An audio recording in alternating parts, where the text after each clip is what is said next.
Salud amigos, tripulantes de nuestra querida, contaminada y única nave espacial.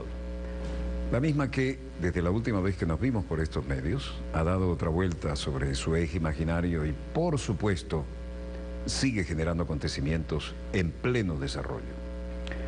Acontecimientos que, como cabía esperar, llevan una peligrosa continuidad en este interés de algunas fuerzas oscuras de desestabilizar el Medio Oriente. No sabemos en beneficio de quién o en beneficio de qué aliado privilegiado de quién, pero lo cierto es que se está asumiendo un riesgo difícil de calcular en sus consecuencias.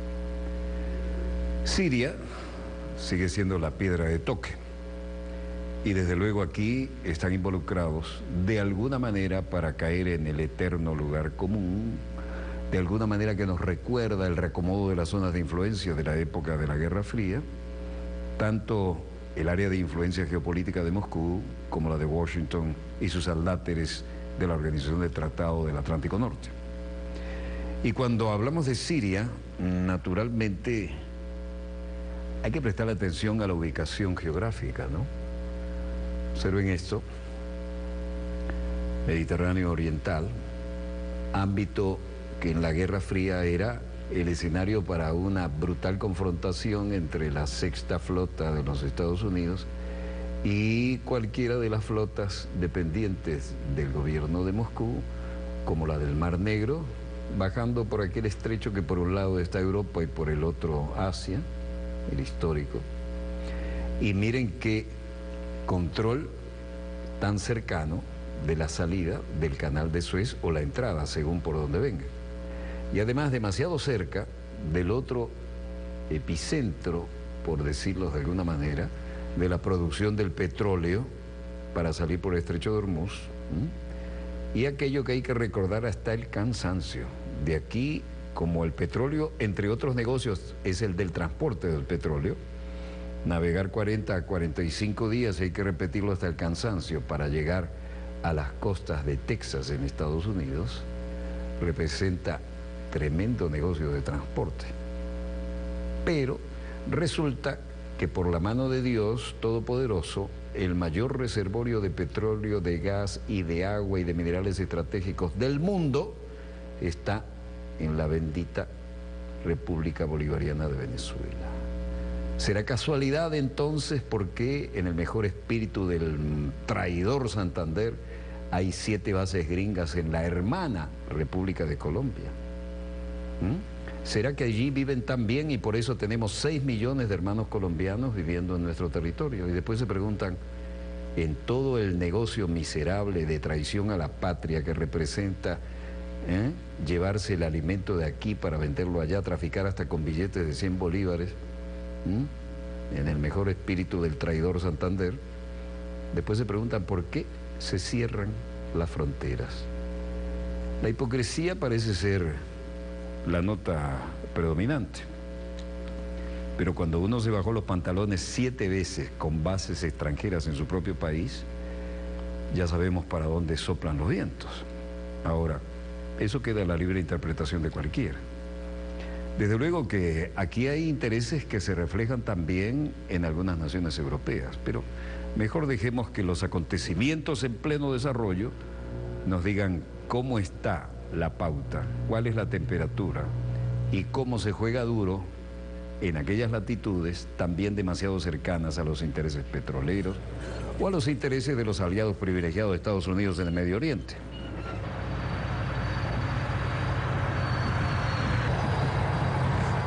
Esto es la República Árabe Siria, país próspero que funcionaba muy bien.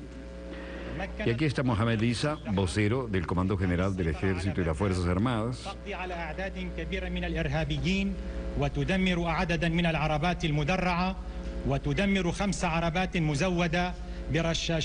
El ejército sirio retoma las ciudades ocupadas por los grupos terroristas, ha avanzado en varios frentes contra los grupos militantes armados, apenas días después de comenzar una ofensiva a gran escala contra las zonas controladas por los rebeldes en todo el país. Así lo dijo El gobierno, a través de una declaración que acabamos de ver en video, vean esa brutal explosión.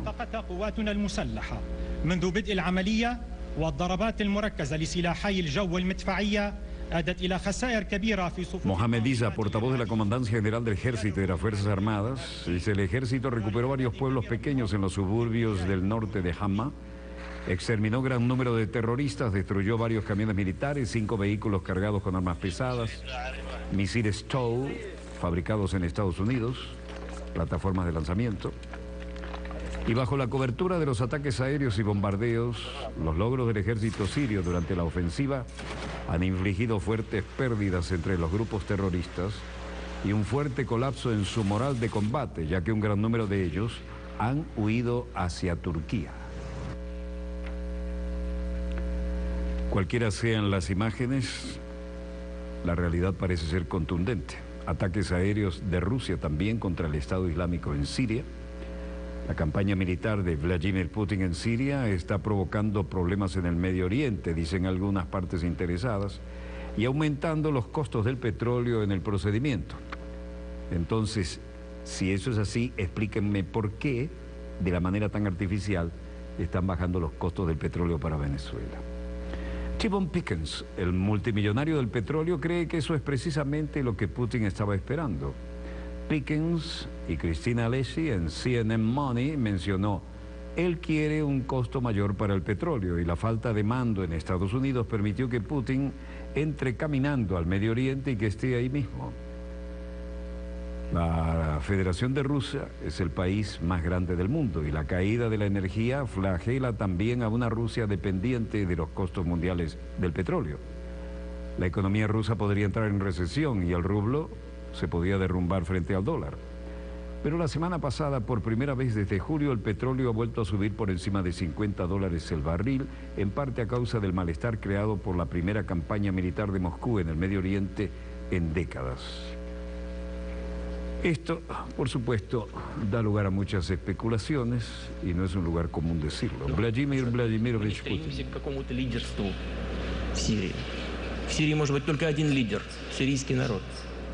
Quiero señalar que nosotros estamos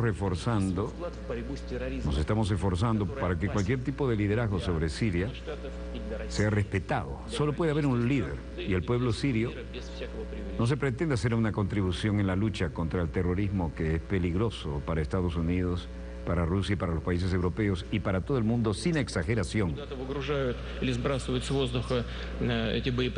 Si estas nuevas armas y municiones simplemente se están almacenando en algún lugar o son lanzadas desde el aire, trataremos que no caiga en manos del ejército islámico, del Estado Islámico, de nuevo, como sucedió durante el entrenamiento y armamento del Ejército Libre de Siria. ¿Dónde están las garantías si ocurre eso? Eso se hizo recientemente. Esto no ha hecho más que complicar las cosas, y Estados Unidos acaba de admitir que ese movimiento fracasó. Y luego, en este panel elitesco, dijo: dado los objetivos que se consideran el 100% de los terroristas, no estaban preparados para esto. Fue la respuesta, entonces, la que pensamos y fue la que actuamos. Luego nos dicen que no debemos disparar. Tampoco hubo respuesta. Entonces, ¿qué creen que vamos a hacer? ¿Cruzarnos de brazos?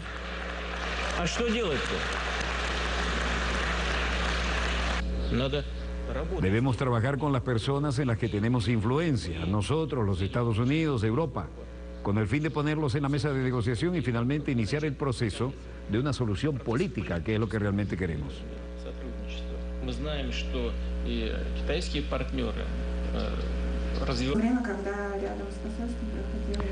Putin dice que Rusia no va a luchar por el liderazgo en Siria. Y en Moscú, el decano de los cancilleres, Sergei Lavrov, decía: nosotros apoyamos activamente la creación de condiciones para el proceso político.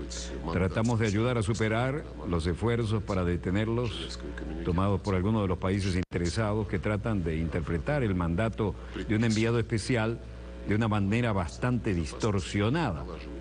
Su mandato, el del enviado especial, está basado en el comunicado de Ginebra del 30 de junio de 2012, en el acuerdo que fue aprobado por el Consejo de Seguridad de la ONU, Y la tarea que se estableció es un proceso político que implique a todo el espectro de las fuerzas políticas de Siria, desde el gobierno hasta la oposición, para acordar la base del consentimiento mutuo.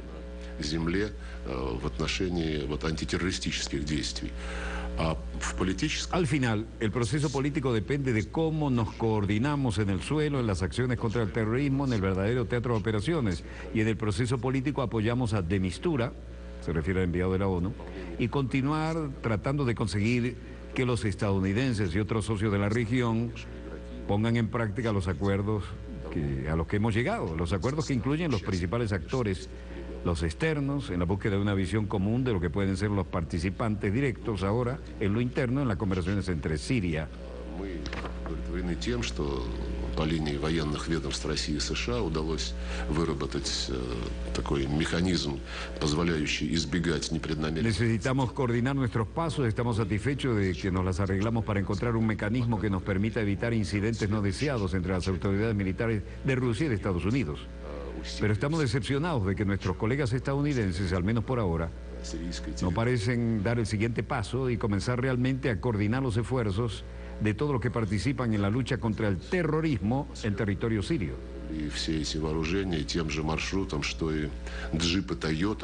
¿A dónde nos va a llevar todo esto y dónde va a terminar? Ojalá todas estas armas sigan la misma ruta que los camiones de Toyota que los estadounidenses suministraron a la oposición, pero que ahora son impulsados por el Estado Islámico que los copó. Este es un tema muy serio. ¿A qué se refería aquí Sergei Lavrov? Que es un evidente acto de terrorismo. Pero además, hay que tener en cuenta una cosa. ¿Notaron ustedes que en todas las imágenes aparecen camiones último modelo de Toyota? ¿De dónde salieron? En manos de los terroristas que quieren tomar al gobierno. Todos último modelo. ¿De dónde vienen esos todoterrenos? Que tienen uso militar también. Muchos interrogantes en el aire y ahora estamos en cooperación con las autoridades sirias que buscan encontrar a los culpables de los últimos tiroteos, dijo Lavrov cerrando la rueda de prensa. Luego se reunió con de Mistura, ¿no? Y el enviado especial. Y desde luego el enviado especial Stefan de Mistura dio lugar a otras declaraciones en esta bilateral.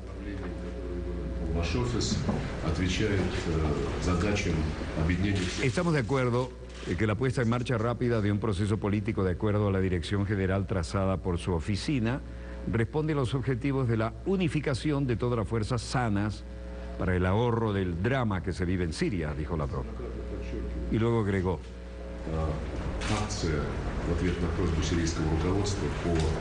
hemos subrayado muchas veces que nuestras acciones después de la petición de las autoridades sirias para aumentar la eficacia de la lucha contra los terroristas en Siria no significa enterrar en el olvido la necesidad de un proceso político.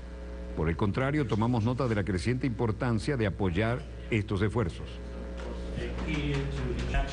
A todo esto, el enviado especial de la ONU, Stefan de Mistura, respondió: conclusion, I'm looking forward to see the Russian military intervention and have been definitely a new factor.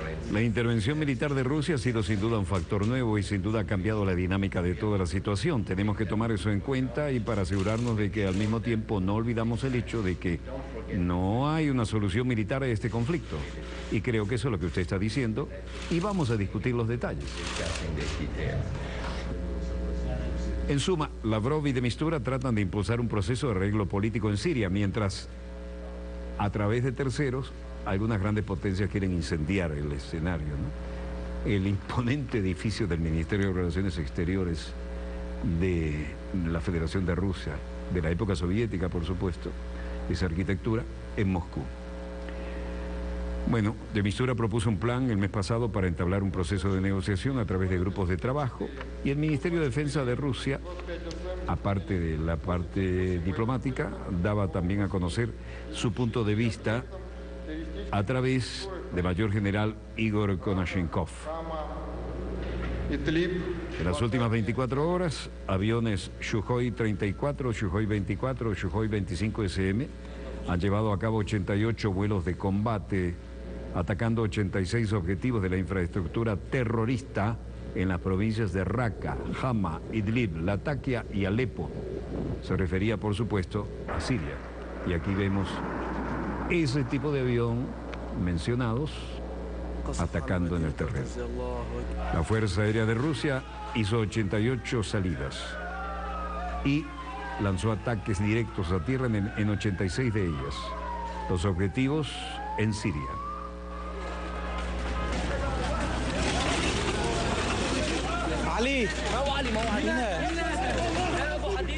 Las fuerzas leales al presidente sirio Bashar al-Assad tienen en los últimos días el territorio cercano al corazón de la línea costera del gobierno en Occidente, gracias a la intervención de Rusia, recapturando estas posiciones y revirtiendo los avances rebeldes hechos a principios de este año. Moscú dice que sus objetivos de la campaña aérea es solo el Estado Islámico. La mayoría de los ataques han afectado al grupo de insurgentes rivales que luchan contra Assad, algunos de los cuales son apoyados por Estados Unidos, algunos no. Para la mayoría de los observadores, todos son apoyados por Estados Unidos, que pretenden tumbar a Assad y modificar el mapa del Medio Oriente para los intereses de algunos de sus privilegiados aliados. Rusia comenzó su campaña aérea el 30 de septiembre, armando una coalición liderada por Estados Unidos, que está llevando a cabo sus propios ataques aéreos contra el Estado Islámico en Siria e Irak. Los resultados en tierra son dramáticos. El bombardeo ruso en Siria no niega la necesidad de un proceso político, dijo Lavrov. La Fuerza Aérea de Rusia ha lanzado 88 salidas, golpeando 86 objetivos del Estado Islámico en Siria en las últimas 24 horas. Así lo dijo el Ministerio de Defensa. Y en Alepo, Siria, donde estamos viendo los acontecimientos en pleno desarrollo, los ataques aéreos golpearon Alepo, los ataques aéreos de Rusia, un pueblo en las afueras de la ciudad de Alepo, gravemente dañado por los ataques aéreos llevados a cabo por las fuerzas aéreas rusas, en videos publicados supuestamente para mostrar estos efectos. Un video dice que es filmado en la ciudad de Dared Hazeh. Parecía mostrar los jets rusos volando y golpear un blanco que explotaba con grandes humaredas. Ese tipo de humo indica o yacimientos de petróleo o que atacaron verdaderos arsenales escondidos e identificados por inteligencia.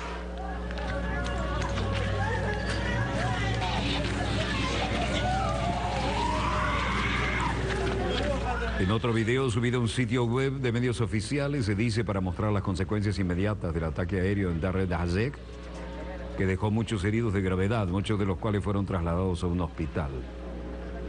Rusia comenzó su campaña aérea el 30 de septiembre, alarmando una coalición liderada por Estados Unidos que está llevando a cabo sus propios ataques aéreos contra el Estado Islámico en Siria e Irak. Por un lado Estados Unidos, por el otro lado Rusia.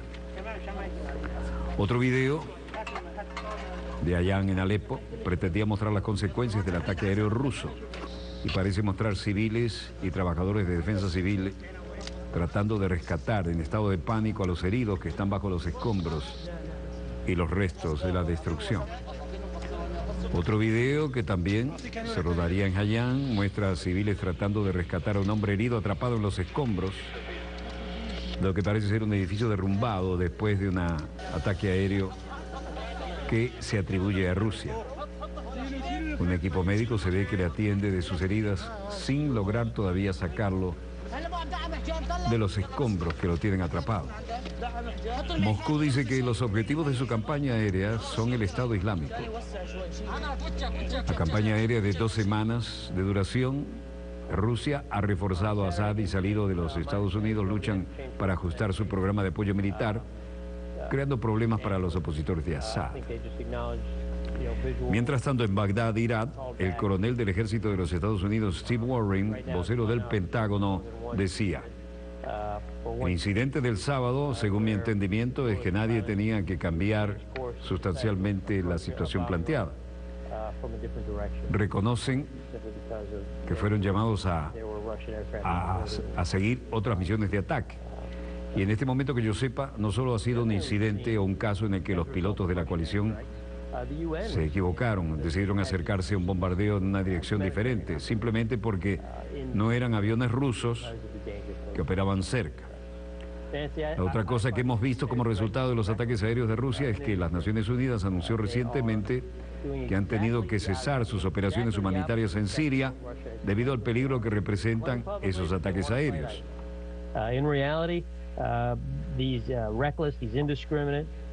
Creo que estos ataques aéreos pueden ser imprudentes e indiscriminados y que están teniendo efecto contrario al que Rusia había afirmado que es lo que quiere hacer.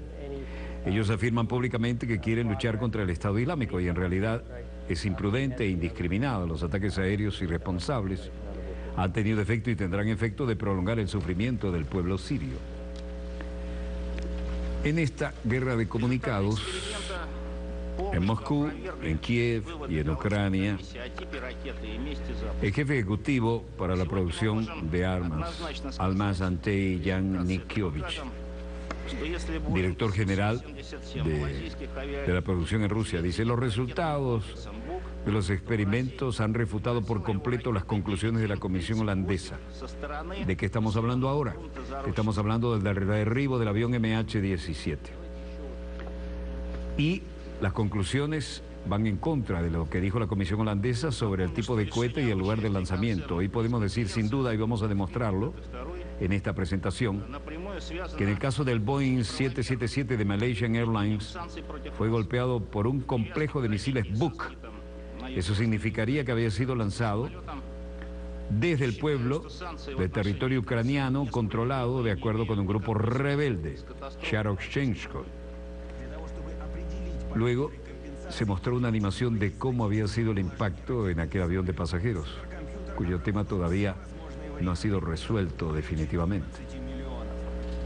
Y luego el mayor general ruso dijo: les recuerdo que la participación de nuestra empresa en la conferencia de prensa, tanto la primera como la segunda, se conecta directamente a una introducción ilícita de sanciones contra nosotros en relación con la tragedia del avión de pasajeros que había sido derribado en el sureste de Ucrania.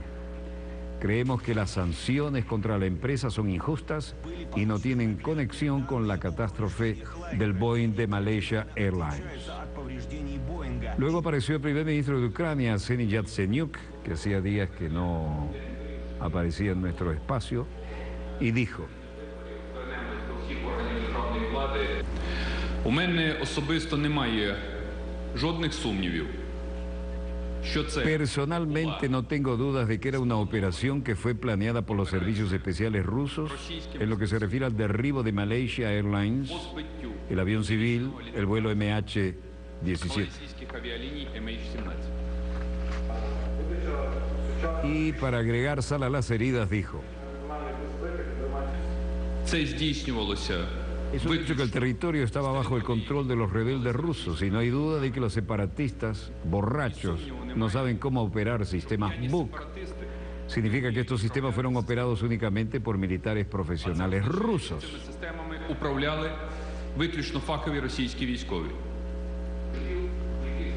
Ahora, la firma de defensa de Rusia presentó su propia versión de los acontecimientos del MH17. Y el ruso Almaz Antey dijo que los sistemas de misiles antiaéreos Buk no habían sido los responsables de esto y los resultados del experimento refutaron por completo las conclusiones de la Comisión holandesa sobre el tipo de cohete y el lugar de lanzamiento. Mientras tanto, en Ucrania, Petro Poroshenko decía: los holandeses no hablan de él, del responsable, no nombran apellidos, pero aquí les tenemos la información importante. El misil ruso Buk, lanzado desde territorio ocupado por los rusos. El mundo sacó sus conclusiones en cuanto a quién era responsable de esto, sobre todo después que los rusos bloquearon las decisiones de crear un tribunal en el Consejo de Seguridad de la ONU, y creo que esto es bastante obvio.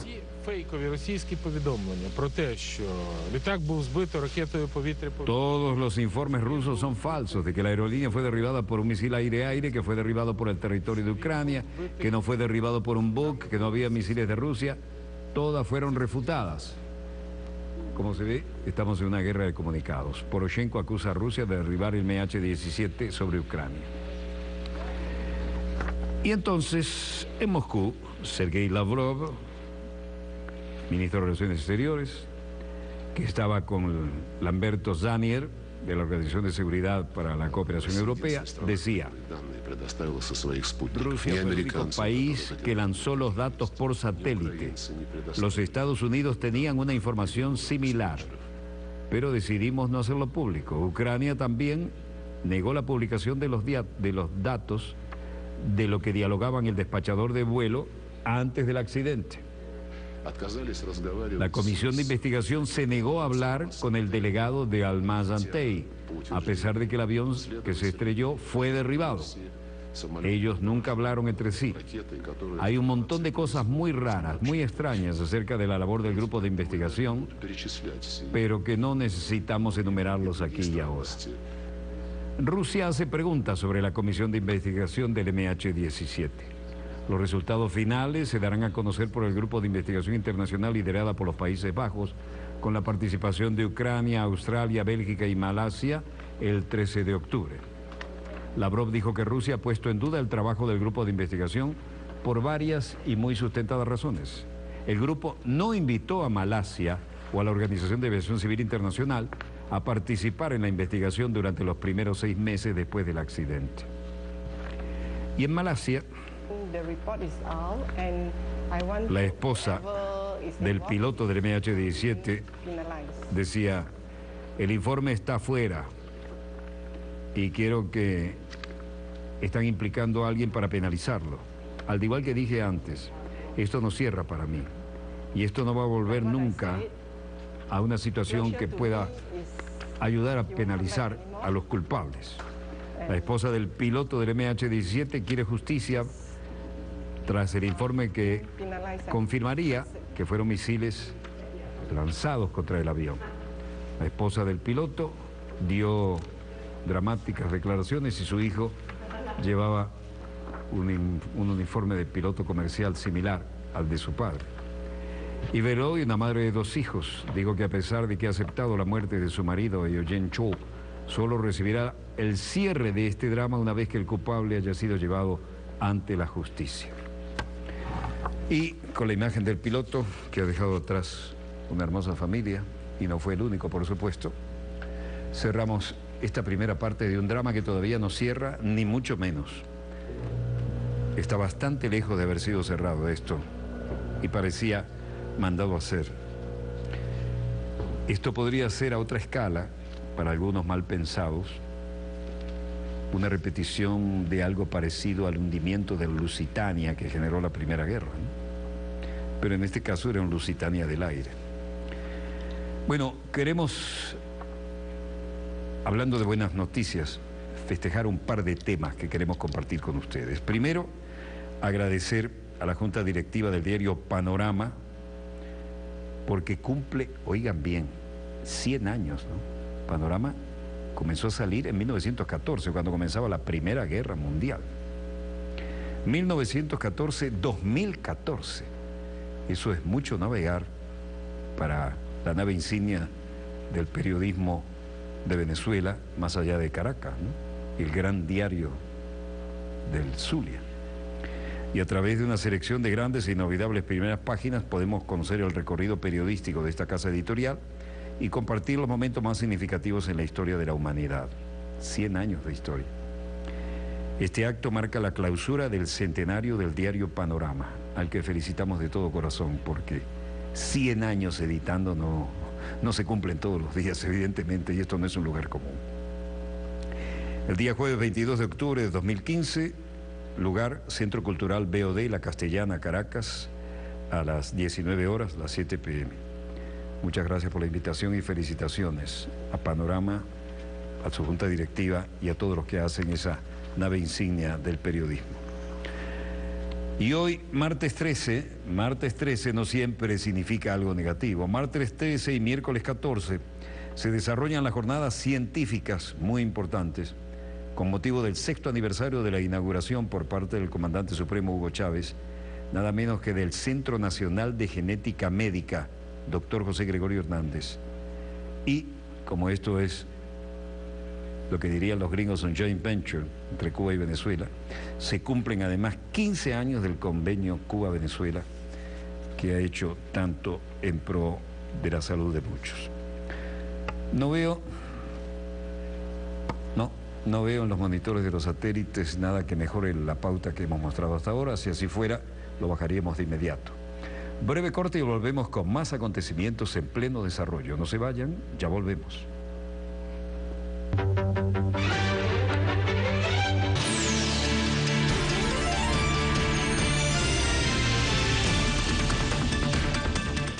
En el siglo XXI, los cambios se aceleran de la mano de la ciencia y la tecnología.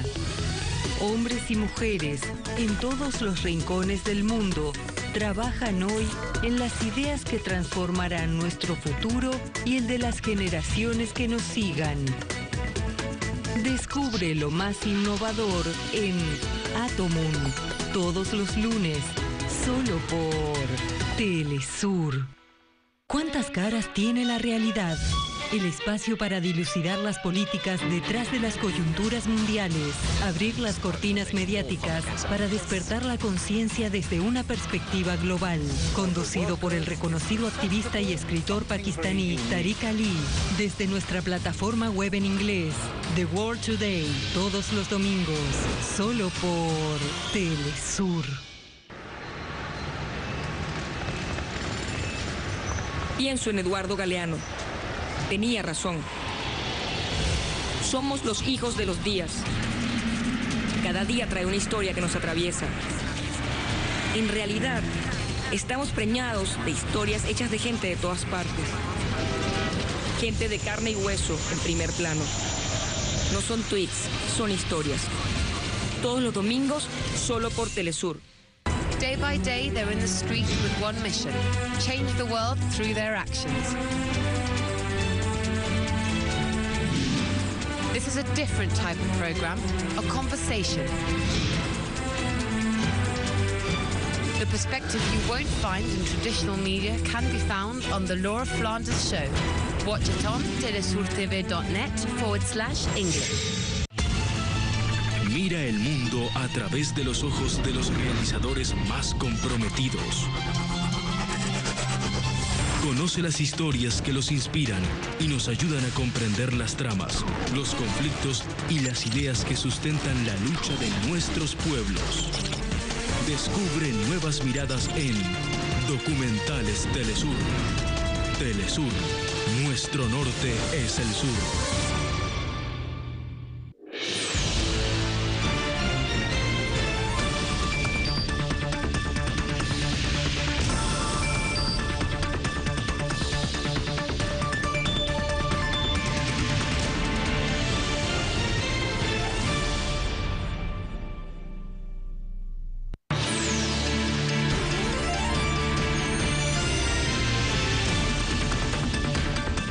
Volvemos con más acontecimientos en pleno desarrollo. Y la piratería, la toma de rehenes, todo aquello que se consideraba parte de las leyendas de los viejos escritores de aventuras, en la época en que leíamos en vez de ver en la pantalla las versiones de grandes producciones, sin embargo están a la orden del día, ¿no? Y las legendarias Filipinas siguen motivando dramas de esta naturaleza, ¿no? Rehenes, secuestros, trata de blancas. Esto allá, en lo que parece tan lejano, es un drama permanente y muy cercano si prestamos atención a los acontecimientos en pleno desarrollo que vamos a compartir con ustedes. Hay lugares donde parece que la ley internacional no llega, en otros llega pero se la ignora. Y en otros hay gente muy interesada en que no llegue. Pero vean este cuadro.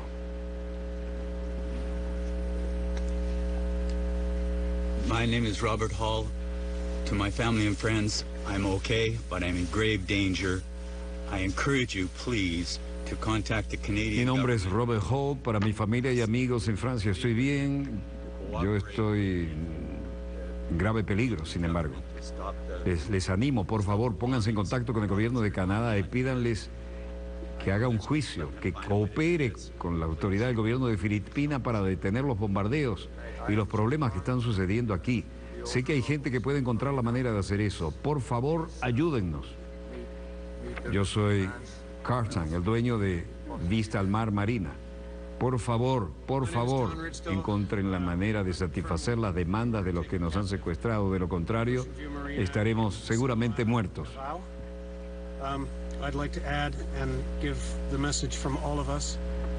Y el hombre que se cree es John Reeds, uno que había planteado un cuchillo en algún momento, hablará después. Canadian government and the Philippine government to help us by stopping all of the operations that have been going on. En suma, los rehenes apelan en el video para que cesen las operaciones militares en Filipinas. Los 4 fueron arrebatados a punta de pistola por 11 hombres armados, al parecer vinculados a Al-Qaeda, militantes islamistas, en un lugar de turismo de lujo en la isla de Samar, en Filipinas, el 21 de septiembre, y los llevaron a un lugar desconocido en el sur. Por favor, dejen todas esas operaciones de lugar para que las negociaciones puedan comenzar, dijo un hombre que se presentó como John Ritzel en el clip. And to meet all the requirements, number one, there must be no military operation, and there must be no artillery attack, and all of this harmful against us.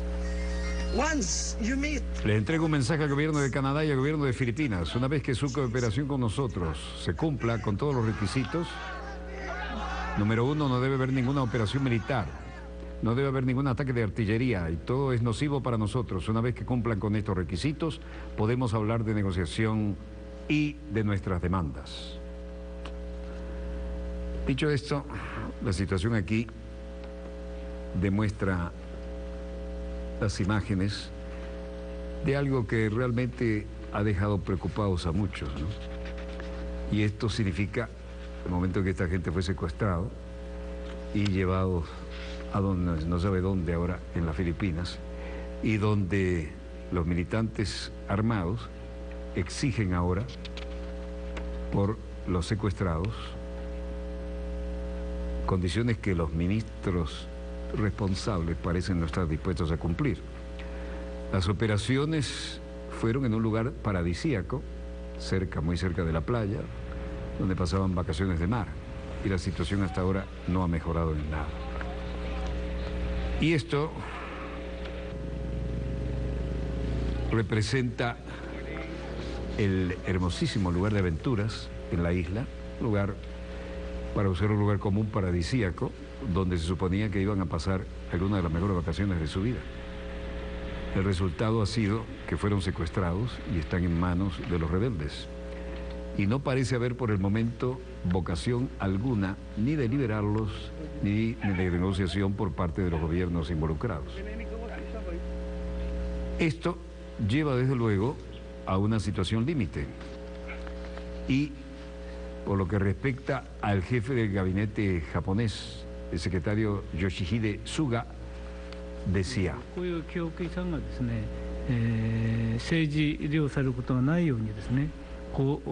el gobierno quiere pedir justicia y transparencia en el programa Memoria del Mundo, de manera que no se utilice con fines políticos. ¿A qué viene esto? A que se está revolviendo un poco la historia que algunos creen que había quedado atrás. Y Japón dice que tienen que parar de darle fondos a la UNESCO porque los documentos de la masacre de Nanjing en 1937 en China es chocante e inaceptable. Por su parte, en el Ministerio de Relaciones Exteriores de China, la vocera Hua Chunying decía hoy, respondiendo a la rueda de prensa de Japón: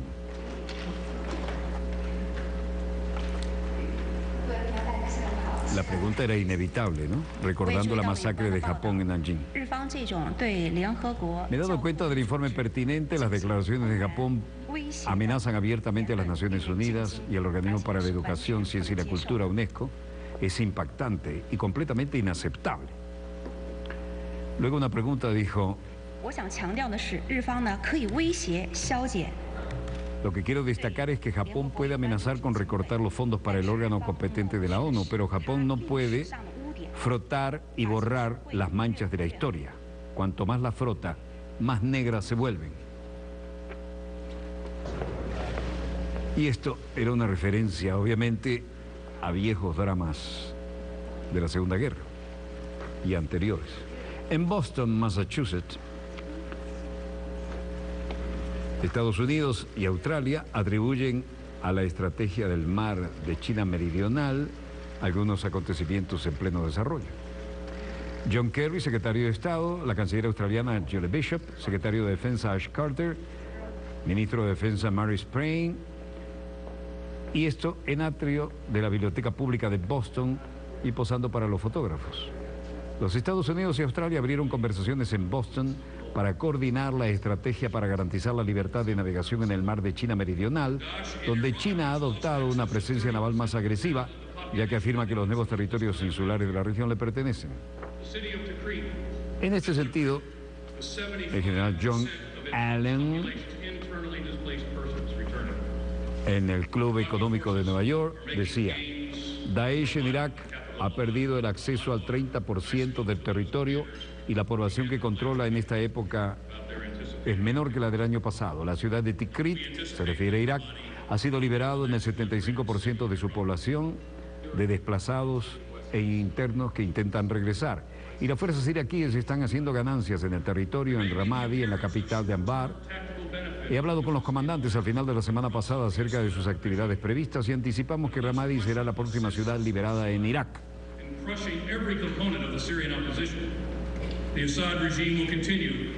Puede haber apariencia de beneficio táctico a corto plazo, ya que Rusia estabiliza y apuntala al régimen de Assad, pero a menos que Rusia ayude a Assad en el aplastamiento de todos los componentes de la oposición siria, el régimen de Assad seguirá necesitando apoyo extranjero para sobrevivir. Lo hecho hasta el momento es que el apoyo viene de Rusia, Irán y Hezbollah libanés. Y hay un problema con esa lista. Permítanme observar que Rusia ha pasado no un esfuerzo significante de atacar prácticamente todos los otros grupos de la oposición en Siria, excepto Daesh, que era la razón declarada de su intervención para comenzar. Pero esto no es un concurso entre Estados Unidos y Rusia. No es una repetición de la Guerra Fría, menos mal que lo dijo. Es de nuestro interés para Rusia que ésta sea responsable, que sea un actor eficaz en la escena internacional. Nuestra batalla continúa y seguirá siendo contra Daesh. Y luego, otra pregunta en el Economic Club of New York, dijo: ¿podría ser la aparición de la relación ruso-chiita lo que podría fortalecer el conflicto sectario en la región? Creo que eso es probablemente el peor de los escenarios en muchos aspectos. Y a otra pregunta dijo: después de haber mandado el teatro de la guerra y con gran esfuerzo de la coalición en Afganistán, veo esta lucha como un conflicto regional. En ese contexto no está claro todavía si el papel de Rusia contribuirá a facilitar una transición política en Siria o simplemente a estabilizar un régimen asesino. Si es lo primero, existe el potencial de cooperación. Si se trata de lo último, es difícil prever un resultado político a corto plazo que podría poner fin a la violencia y poner a Siria en un camino hacia la recuperación humanitaria, económica, social y política. Economic, social, and political recovery. Alongside these efforts, junto a estos esfuerzos, las 65 naciones y organizaciones de la coalición contra Daesh y contra ISIL permanecerán centrados en los retos del futuro, y este será un conflicto a largo plazo con muchos aspectos a considerar. Algunos días vamos a tener avances en este conflicto y algunos días vamos a tener reveses. Pero cómo derrotar la ideología de Daesh, algunos aspectos de este conflicto, puede tomar una generación o más. Este conflicto puede tomar una generación o más. Pero como comunidad internacional cree que podemos y vamos a estar a la altura de este desafío. Muchas gracias. This is an important topic for our time, for our nation, and for our people. And I look forward to taking your questions. Thank you very much. John Allen advierte que la lucha contra el Estado Islámico podría tomar una generación o más. Y lo dice en el ámbito de uno de los lugares de la ultraderecha económica, el Economic Club of New York. El compañero Evo, como nos honra en llamarnos, ¿no? Hablamos entre compañeros. Venezuela y Bolivia acuerdan un nuevo impulso a la cooperación energética y comercial. Los presidentes de Venezuela, Nicolás Maduro, y de Bolivia, Evo Morales, acordaron este martes. Hermano Hugo Chávez, es importante seguir revisando, avanzando como hicimos hasta ahora, compartir las grandes responsabilidades que tenemos como presidentes, como gobierno, en bien no solamente a los pueblos de Bolivia y Venezuela, sino tenemos una enorme responsabilidad de liberarnos en el continente y en el mundo. Y con el compañero Maduro hemos revisado algunas tareas, algunas responsabilidades, algunos temas pendientes, en temas de productivos, en temas energéticos. Y de verdad muy contento, hermano Maduro, por su visita. Y decidimos también algunas tareas para el mes de enero. Sería nuestro hermano Maduro. Estamos recibiendo la señal desde Cochabamba, Bolivia, bilateral, Venezuela-Bolivia. Su presencia, su visita siempre es una gran fortaleza para nuestros movimientos sociales, para el pueblo boliviano, para el Estado plurinacional de Bolivia. Y retomar nuestras visitas como hacíamos antes con el compañero Chávez. Aquí un gran recuerdo del compañero Chávez. Todavía quiero decirles, en algunos sindicatos hacen un minuto de silencio para empezar la reunión, las visitas que hicieron a Chapar en especial, otros departamentos, Tarija, El Alto, gran recuerdo que tenemos. Y por eso, hermano Maduro, nuestra solidaridad por todas las agresiones, provocaciones que vienen del imperio, así como todos los presidentes soportan agresiones económicas en algunos, militares como Venezuela, amenazas de intervenciones. Sin embargo, gracias a la fuerza de nuestros pueblos, seguimos con nuestros procesos de liberación democrática. Por eso, hermano Maduro, bienvenido nuevamente, y compartir esta mañana con nuestros ministros trabajos para seguir atendiendo temas sociales al pueblo de Bolivia, a Venezuela, y repito nuevamente, trabajando por toda América Latina y el Caribe. Muchas gracias, hermano Maduro.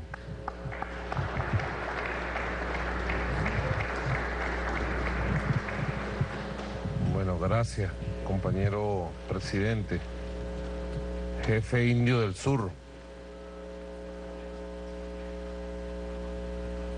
hermano Evo, del cual aprendemos tanto durante todas estas jornadas de lucha. Tuvimos reunidos casi 2 horas de trabajo con ambas delegaciones, nuestros ministros, ministras, y en primer lugar quiero ratificar las felicitaciones al presidente Evo Morales, a todo su equipo de trabajo, a todos los movimientos sociales de Bolivia por la extraordinaria cumbre mundial que han realizado durante los días 10, 11 y 12 de octubre acá en Cochabamba. Hemos estado revisando las tareas rumbo a la cumbre de París, que va a ser finales de noviembre y durante la primera quincena de diciembre. Y es muy importante incrementar la motivación y la conciencia de lo que se va a debatir y decidir en la cumbre de París. Es el futuro de este planeta. Ahí se va a decidir si el planeta va a seguir existiendo en las décadas y siglos futuros, o sencillamente el capitalismo le vamos a dejar que termine de asesinar nuestro planeta, nuestra tierra. Es muy importante las tareas que han surgido de la cumbre de los pueblos. Solo el pueblo salva al pueblo, solo los pueblos salvaremos el planeta. Nuestro llamado desde Cochabamba junto al compañero Evo Morales es al despertar de la conciencia de los movimientos sociales, de la opinión pública mundial, y que eso tenga efecto mundial, universal, y también tenga efecto de compromisos concretos en cada país. Hemos estado también revisando la cooperación bilateral Bolivia-Venezuela. Hemos hablado de un plan 2025, plan de 10 años, Bolivia-Venezuela, Venezuela-Bolivia, 2025, 200 años de Bolivia, para juntar todo lo que se está creando desde la Revolución Democrática Cultural de Bolivia, desde la Revolución Bolivariana, desde el concepto del socialismo comunal, del socialismo comunitario que ha surgido como alternativa postcapitalista, postneoliberal, en Bolivia, en Venezuela y más allá en América Latina y el Caribe. Estuvimos hablando de algunos proyectos de gas muy importantes, pero muy importantes, para llevar el gas al hogar, el gas doméstico. Bolivia ha logrado una revolución gasífera hacia adentro, luego de recuperar sus recursos naturales. Y nosotros queremos aprender a incorporar la metodología, la forma de organización y la tecnología que el compañero Evo Morales ha empujado acá en Bolivia, e integrarlo en el concepto siempre integrador, solidario del ALBA. Hemos hablado también de darle un nuevo impulso a la cooperación en todo lo que tiene que ver con lo económico, lo comercial, lo energético, un nuevo impulso a la cooperación energética que adquirió un nivel altísimo en los años anteriores, en todos los sentidos, tanto investigación, inversión, comercio, en el marco del acuerdo energético del ALBA, que está vigente plenamente en Bolivia y en Venezuela. Igualmente hemos conversado sobre la cooperación en el campo militar, de la nueva doctrina latinoamericanista, antiimperialista de nuestras Fuerzas Armadas, ir juntando las experiencias para seguir fortaleciendo la columna vertebral de los procesos de independencia de nuestros países, una Fuerza Armada unida al pueblo. Aquí ha estado nuestro general en jefe, hemos asumido un conjunto de compromisos con el presidente Evo Morales. Vamos a reanimar la escuela de defensa del ALBA que se instaló hace unos años para que, bueno, vuelva a ofrecer todo lo que tiene que ver con una propuesta de formación, de cursos, de intercambio de experiencias, etcétera, etcétera, intercambio de ideas, ¿no? Así que hemos tenido un repaso bien interesante, vimos algunos temas regionales, fortalecimiento del ALBA para los meses que están por venir. El ALBA tiene un tremendo reto ahora en París, lo estamos asumiendo como ALBA. Hemos visto la situación en Brasil con mucha preocupación y alarma. Tanto el presidente Evo Morales como mi persona manifestamos nuestra preocupación.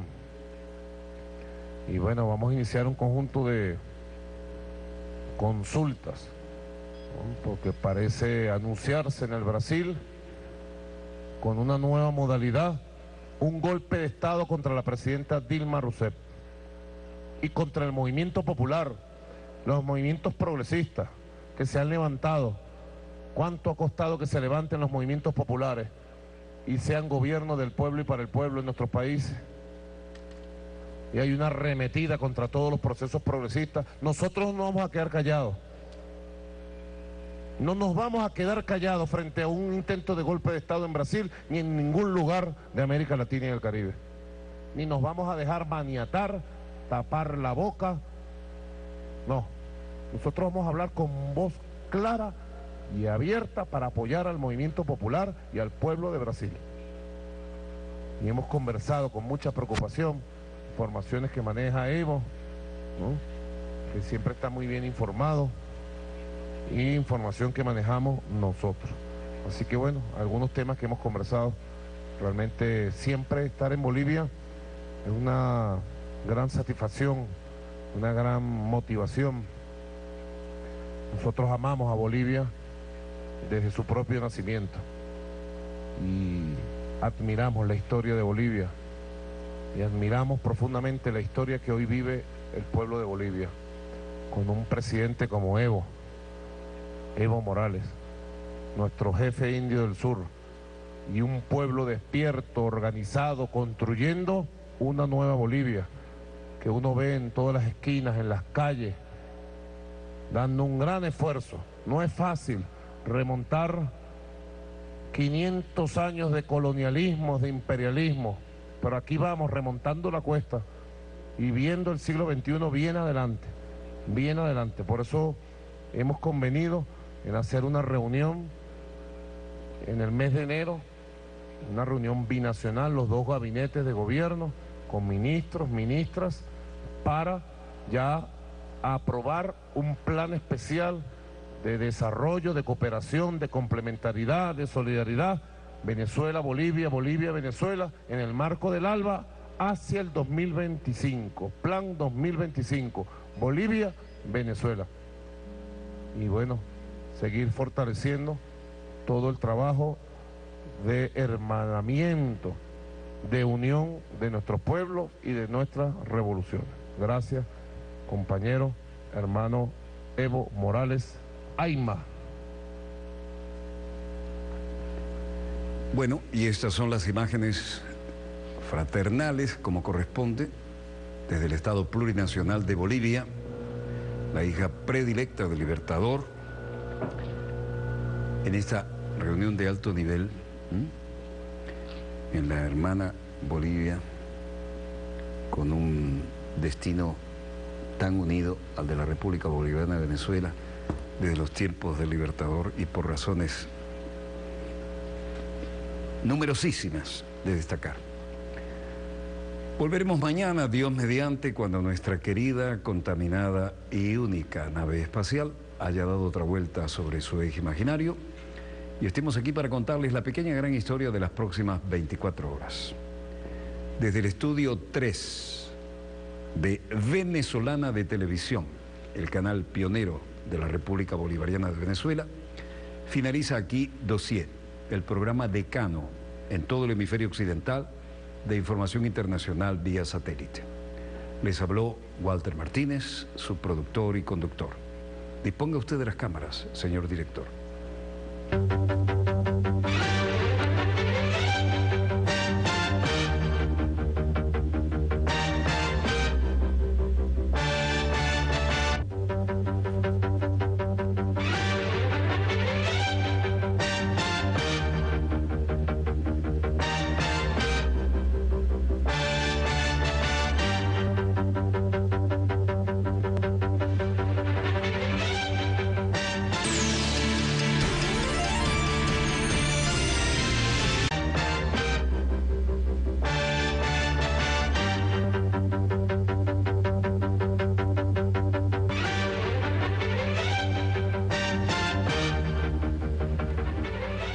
Salud amigos, tripulantes de nuestra querida, contaminada y única nave espacial.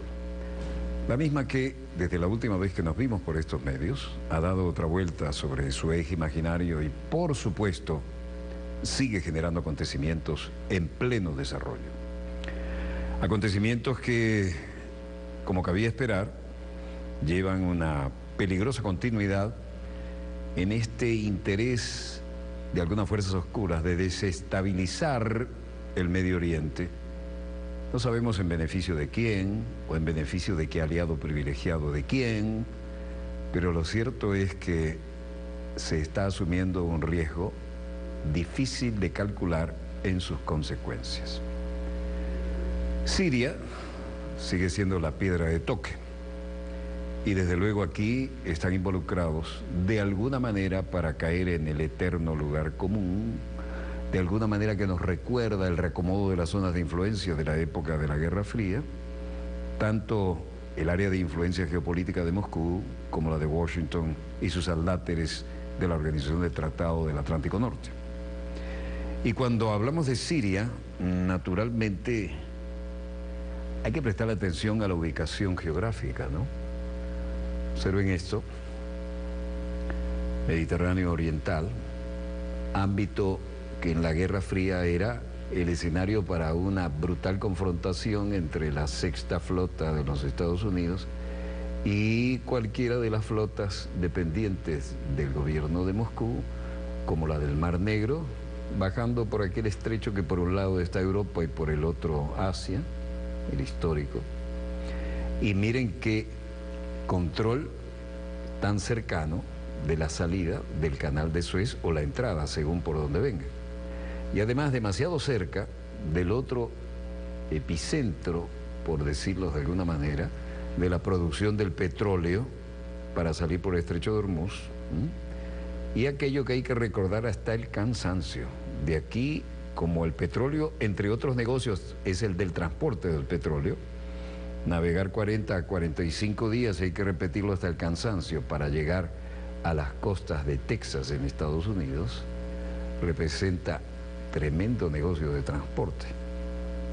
Pero resulta que por la mano de Dios Todopoderoso, el mayor reservorio de petróleo, de gas y de agua y de minerales estratégicos del mundo está en la bendita República Bolivariana de Venezuela.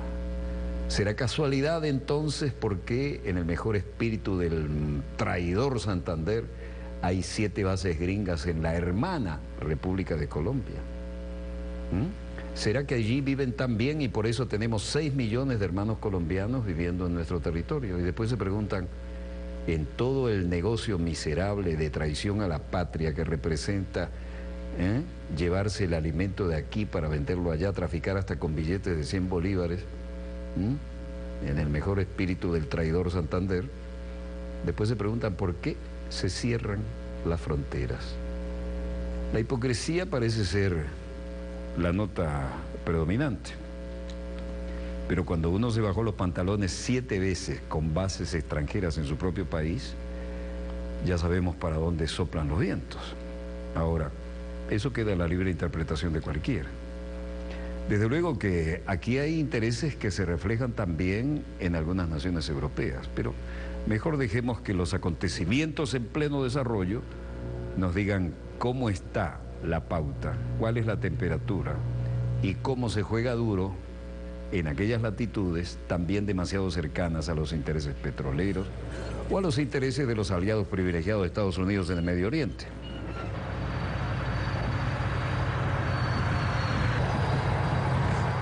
Esto es la República Árabe Siria, país próspero que funcionaba muy bien.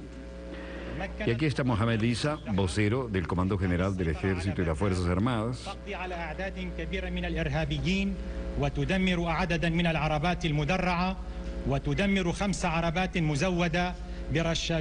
El ejército sirio retoma las ciudades ocupadas por los grupos terroristas, ha avanzado en varios frentes contra los grupos militantes armados, apenas días después de comenzar una ofensiva a gran escala contra las zonas controladas por los rebeldes en todo el país. Así lo dijo el gobierno a través de una declaración que acabamos de ver en video. Vean esa brutal explosión.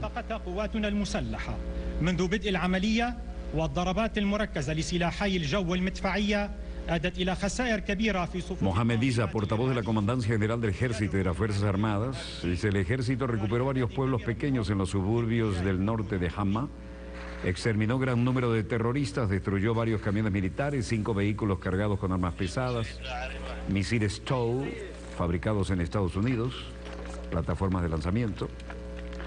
Y bajo la cobertura de los ataques aéreos y bombardeos, los logros del ejército sirio durante la ofensiva han infligido fuertes pérdidas entre los grupos terroristas y un fuerte colapso en su moral de combate, ya que un gran número de ellos han huido hacia Turquía.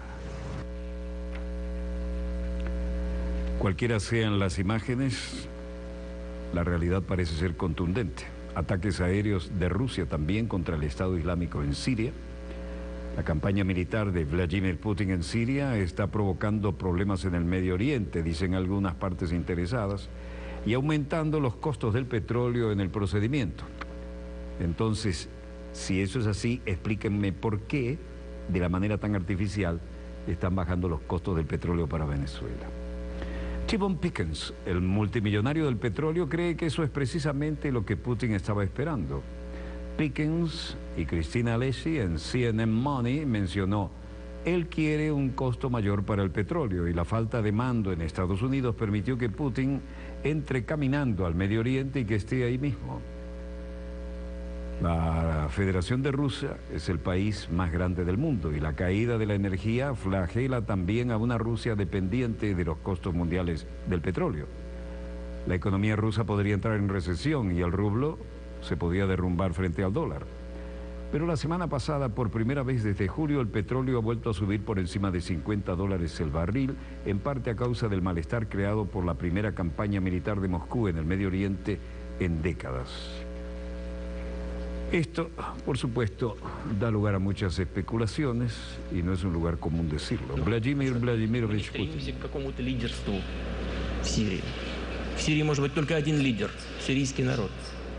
Quiero señalar que nosotros estamos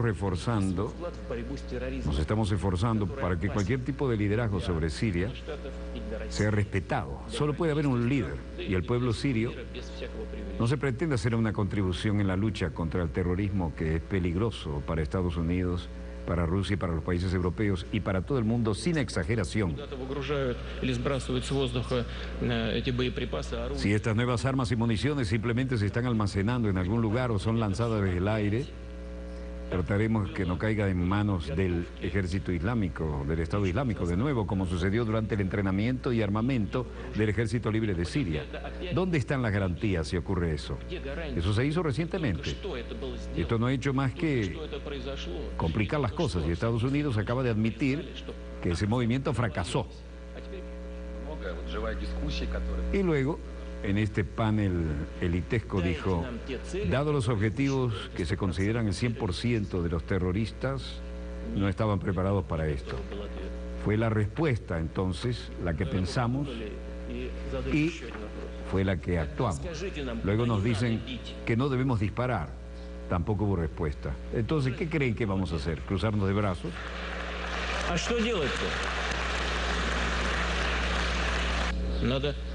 Debemos trabajar con las personas en las que tenemos influencia, nosotros, los Estados Unidos, Europa, con el fin de ponerlos en la mesa de negociación y finalmente iniciar el proceso de una solución política, que es lo que realmente queremos.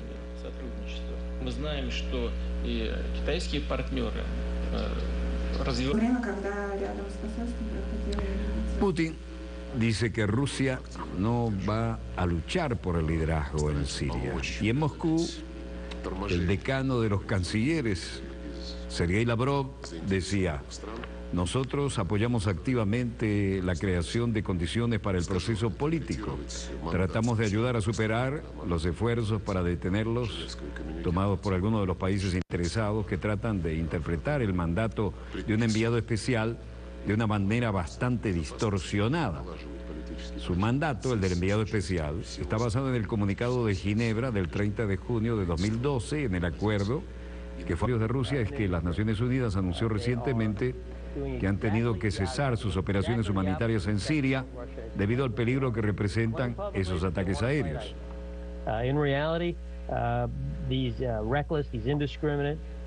Creo que estos ataques aéreos pueden ser imprudentes e indiscriminados y que están teniendo efecto contrario al que Rusia había afirmado que es lo que quiere hacer. Ellos afirman públicamente que quieren luchar contra el Estado Islámico y en realidad es imprudente e indiscriminado. Los ataques aéreos irresponsables han tenido efecto y tendrán efecto de prolongar el sufrimiento del pueblo sirio. En esta guerra de comunicados, en Moscú, en Kiev y en Ucrania, el jefe ejecutivo para la producción de armas, Almaz Antey Yannikievich, director general de la producción en Rusia, dice: los resultados de los experimentos han refutado por completo las conclusiones de la Comisión holandesa. ¿De qué estamos hablando ahora? Estamos hablando del derribo del avión MH17.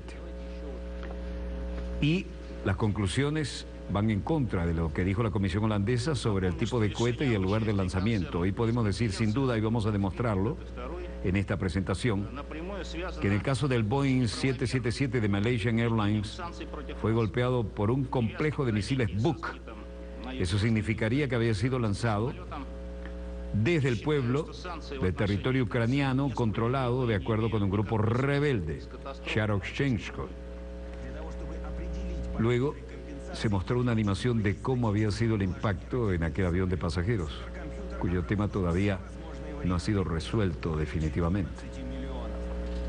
Y luego el mayor general ruso dijo: les recuerdo que la participación de nuestra empresa en la conferencia de prensa, tanto la primera como la segunda, se conecta directamente a una introducción ilícita de sanciones contra nosotros en relación con la tragedia del avión de pasajeros que había sido derribado en el sureste de Ucrania. Creemos que las sanciones contra la empresa son injustas y no tienen conexión con la catástrofe del Boeing de Malaysia Airlines. Luego apareció el primer ministro de Ucrania, Arsenij Yatsenyuk, que hacía días que no aparecía en nuestro espacio, y dijo: У мене особисто немає жодних сумнівів. Personalmente no tengo dudas de que era una operación que fue planeada por los servicios especiales rusos en lo que se refiere al derribo de Malaysia Airlines, el avión civil, el vuelo MH17. Y para agregar sal a las heridas dijo: es un hecho que el territorio estaba bajo el control de los rebeldes rusos y no hay duda de que los separatistas borrachos no saben cómo operar sistemas Buk. Significa que estos sistemas fueron operados únicamente por militares profesionales rusos.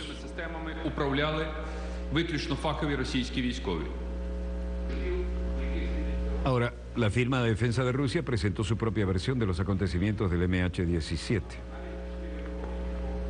Y el ruso Almazantey dijo que los sistemas de misiles antiaéreos Buk no habían sido los responsables de esto y los resultados del experimento refutaron por completo las conclusiones de la comisión holandesa sobre el tipo de cohete y el lugar de lanzamiento. Mientras tanto, en Ucrania, Petro Poroshenko decía: los holandeses no hablan de él, del responsable, no nombran apellidos, pero aquí les tenemos la información importante. El misil ruso Buk, lanzado desde territorio ocupado por los rusos. El mundo sacó sus conclusiones en cuanto a quién era responsable de esto, sobre todo después que los rusos bloquearon las decisiones de crear un tribunal en el Consejo de Seguridad de la ONU, y creo que esto es bastante obvio.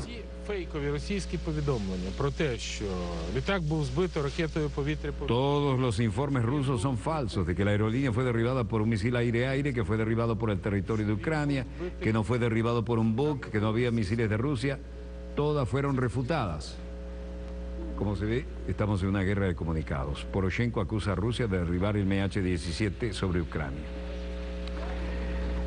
Y entonces, en Moscú, Sergei Lavrov, ministro de Relaciones Exteriores, que estaba con Lamberto Zanier, de la Organización de Seguridad para la Cooperación Europea, decía: Rusia fue el único país que lanzó los datos por satélite.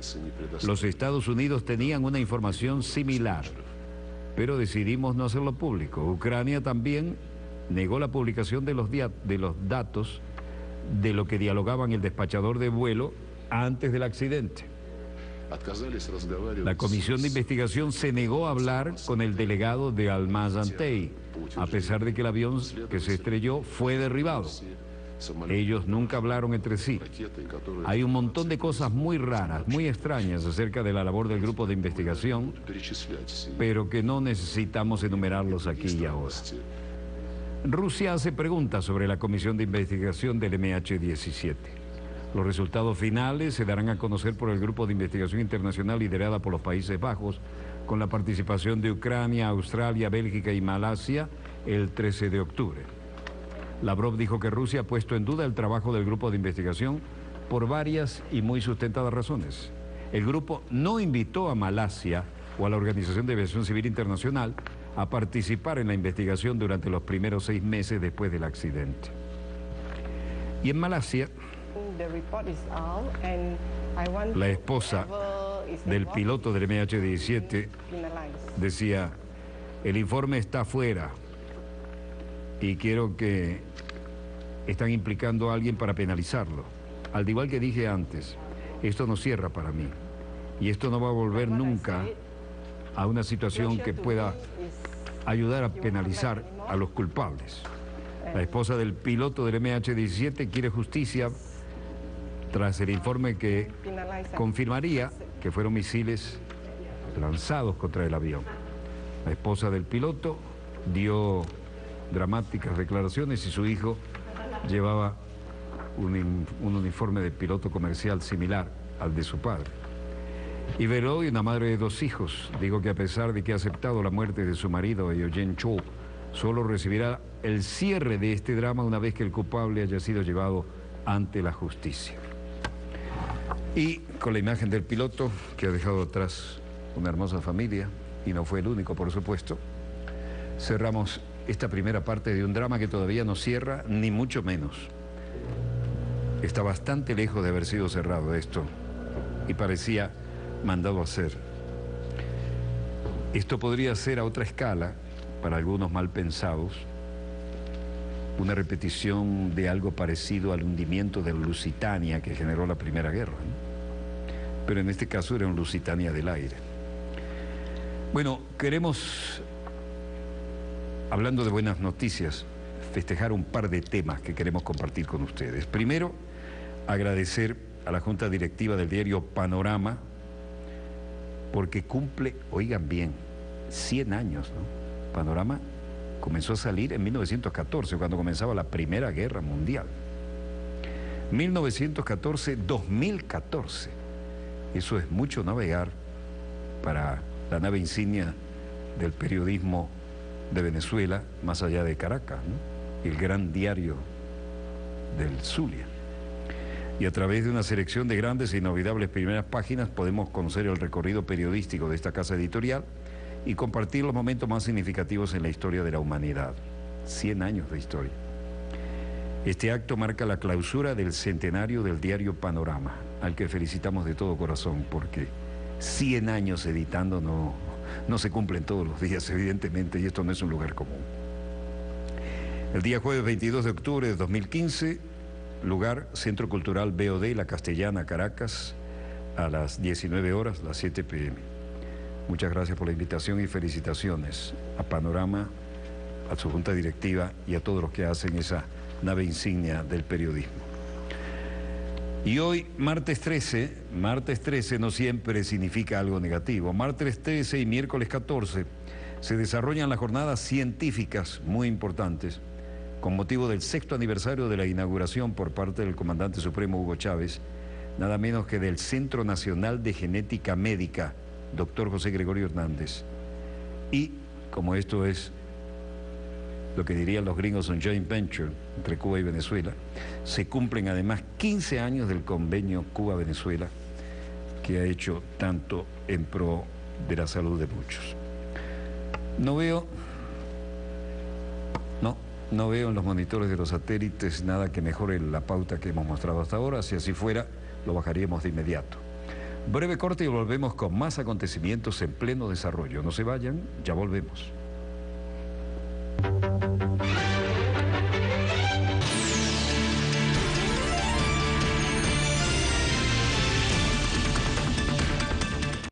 En el siglo XXI, los cambios se aceleran de la mano de la ciencia y la tecnología. Hombres y mujeres en todos los rincones del mundo trabajan hoy en las ideas que transformarán nuestro futuro y el de las generaciones que nos sigan. Descubre lo más innovador en Atomun, todos los lunes, solo por Telesur. ¿Cuántas caras tiene la realidad? el espacio para dilucidar las políticas detrás de las coyunturas mundiales, abrir las cortinas mediáticas para despertar la conciencia desde una perspectiva global. Conducido por el reconocido activista y escritor pakistaní Tariq Ali, desde nuestra plataforma web en inglés, The World Today, todos los domingos, solo por Telesur. Pienso en Eduardo Galeano. Tenía razón. Somos los hijos de los días. Cada día trae una historia que nos atraviesa. En realidad, estamos preñados de historias hechas de gente de todas partes. Gente de carne y hueso en primer plano. No son tweets, son historias. Todos los domingos, solo por Telesur. Day by day, they're in the street with one mission: change the world through their actions. This is a different type of program, a conversation. The perspective you won't find in traditional media can be found on the Laura Flanders Show. Watch it on telesurtv.net/English. Mira el mundo a través de los ojos de los realizadores más comprometidos. Conoce las historias que los inspiran y nos ayudan a comprender las tramas, los conflictos y las ideas que sustentan la lucha de nuestros pueblos. Descubre nuevas miradas en Documentales Telesur. Telesur, nuestro norte es el sur.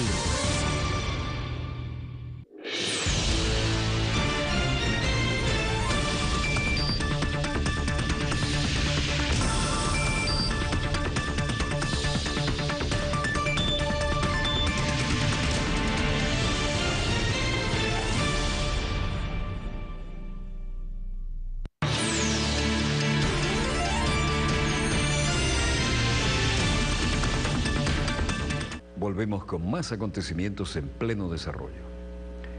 Y la piratería, la toma de rehenes, todo aquello que se consideraba parte de las leyendas de los viejos escritores de aventuras, en la época en que leíamos en vez de ver en la pantalla las versiones de grandes producciones, sin embargo están a la orden del día, ¿no?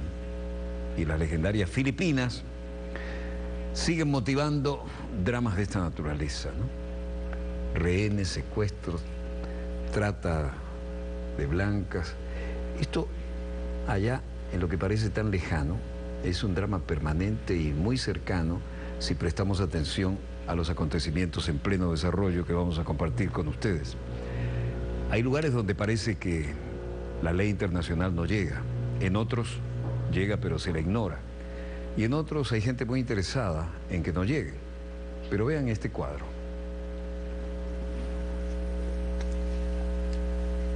My name is Robert Hall. To my family and friends, I'm okay, but I'm in grave danger. I encourage you, please, to contact the Canadian Mi nombre es Robert Hall. Para mi familia y amigos en Francia estoy bien.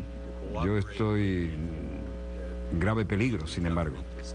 Les animo, por favor, pónganse en contacto con el gobierno de Canadá y pídanles que haga un juicio, que coopere con la autoridad del gobierno de Filipinas para detener los bombardeos y los problemas que están sucediendo aquí. Sé que hay gente que puede encontrar la manera de hacer eso. Por favor, ayúdennos. Yo soy Cartan, el dueño de Vista al Mar Marina. Por favor, encuentren la manera de satisfacer las demandas de los que nos han secuestrado. De lo contrario, estaremos seguramente muertos.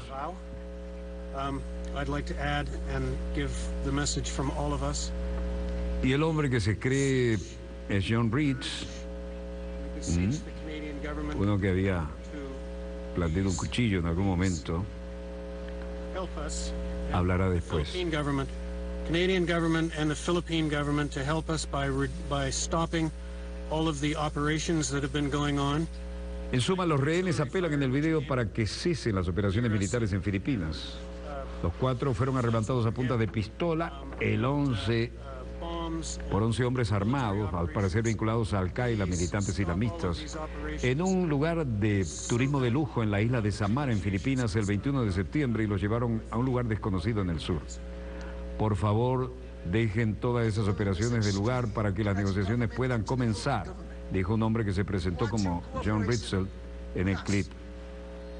And to meet all the requirements, number one, that there must be no military operation, and there must be no artillery attack, and all of this harmful against us. Once you meet... Le entrego un mensaje al gobierno de Canadá y al gobierno de Filipinas. Una vez que su cooperación con nosotros se cumpla con todos los requisitos, número uno, no debe haber ninguna operación militar, no debe haber ningún ataque de artillería y todo es nocivo para nosotros. Una vez que cumplan con estos requisitos, podemos hablar de negociación y de nuestras demandas. Dicho esto, la situación aquí demuestra las imágenes de algo que realmente ha dejado preocupados a muchos, ¿no?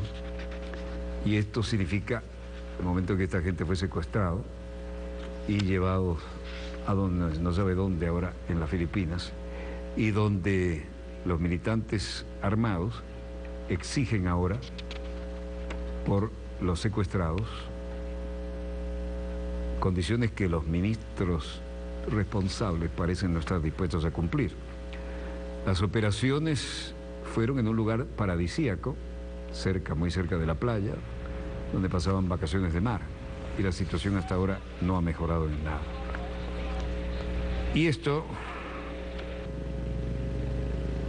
representa el hermosísimo lugar de aventuras en la isla, lugar, para usar un lugar común, paradisíaco, donde se suponía que iban a pasar algunas de las mejores vacaciones de su vida.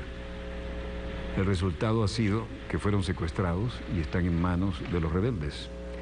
Y no parece haber por el momento vocación alguna ni de liberarlos ni de negociación por parte de los gobiernos involucrados. Esto lleva desde luego a una situación límite. Y por lo que respecta al jefe del gabinete japonés, el secretario Yoshihide Suga, decía: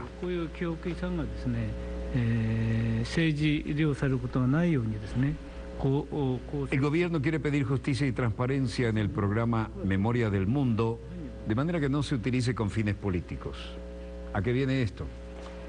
A que se está revolviendo un poco la historia que algunos creen que había quedado atrás. Y Japón dice que tienen que parar de darle fondos a la UNESCO porque los documentos de la masacre de Nanjing en 1937 en China es chocante e inaceptable.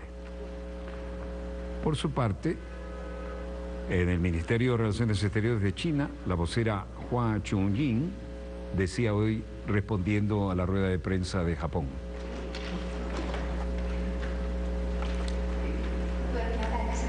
la pregunta era inevitable, ¿no? Recordando la masacre de Japón en Nanjing. Me he dado cuenta del informe pertinente. Las declaraciones de Japón amenazan abiertamente a las Naciones Unidas y al Organismo para la Educación, Ciencia y la Cultura, UNESCO.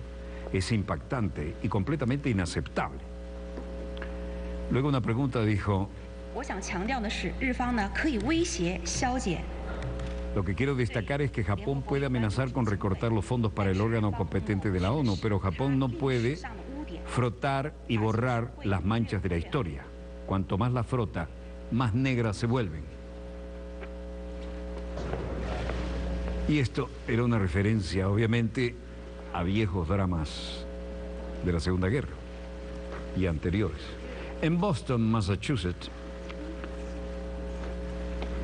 Estados Unidos y Australia atribuyen a la estrategia del mar de China Meridional algunos acontecimientos en pleno desarrollo. John Kerry, secretario de Estado, la canciller australiana Julie Bishop, secretario de Defensa Ash Carter, ministro de Defensa Mary Sprain, y esto en atrio de la Biblioteca Pública de Boston y posando para los fotógrafos. Los Estados Unidos y Australia abrieron conversaciones en Boston para coordinar la estrategia para garantizar la libertad de navegación en el mar de China Meridional, donde China ha adoptado una presencia naval más agresiva, ya que afirma que los nuevos territorios insulares de la región le pertenecen. En este sentido, el general John Allen,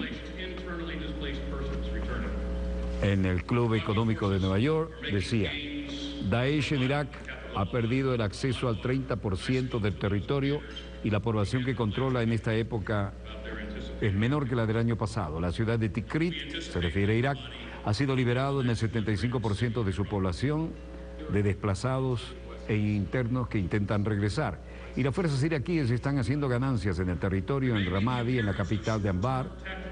He hablado con los comandantes al final de la semana pasada acerca de sus actividades previstas y anticipamos que Ramadi será la próxima ciudad liberada en Irak.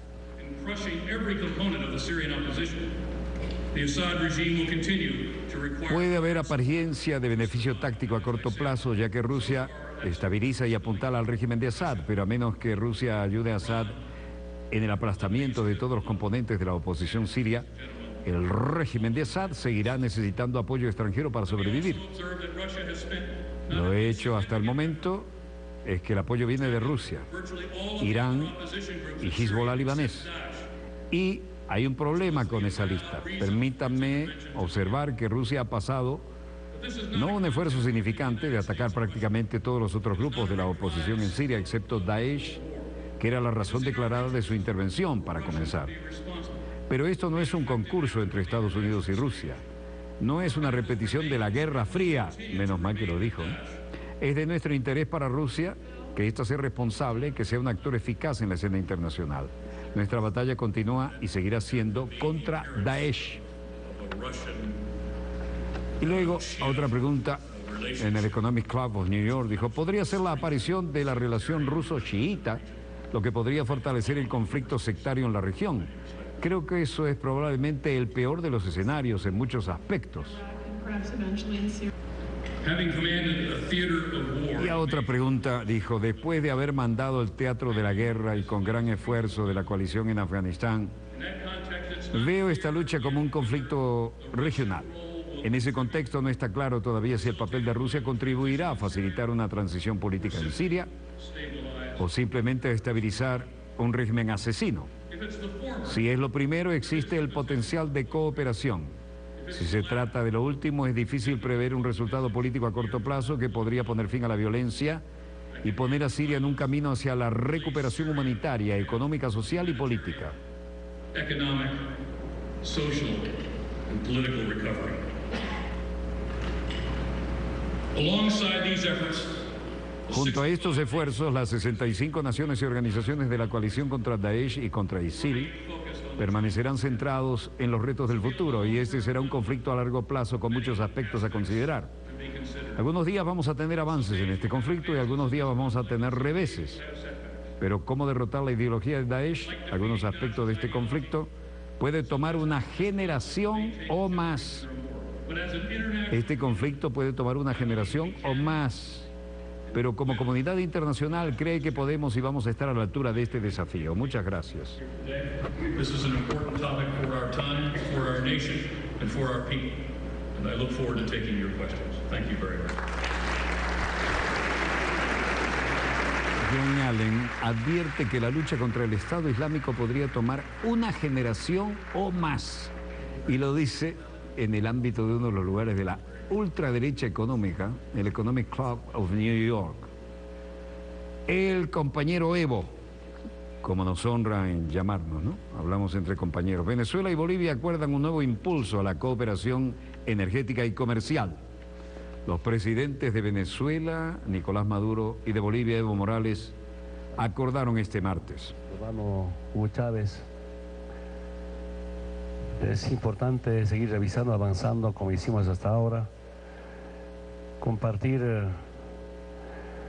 las grandes responsabilidades que tenemos como presidentes, como gobierno, en bien no solamente a los pueblos de Bolivia y Venezuela, sino tenemos una enorme responsabilidad de liberarnos en el continente y en el mundo. Y con el compañero Maduro hemos revisado algunas tareas, algunas responsabilidades, algunos temas pendientes, en temas de productivos, en temas energéticos. Y de verdad muy contento, hermano Maduro, por su visita. Y decidimos también algunas tareas para el mes de enero.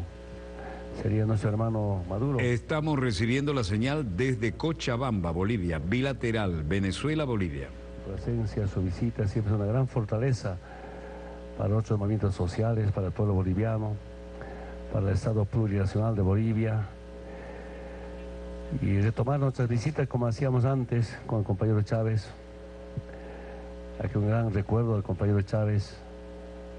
Todavía quiero decirles, en algunos sindicatos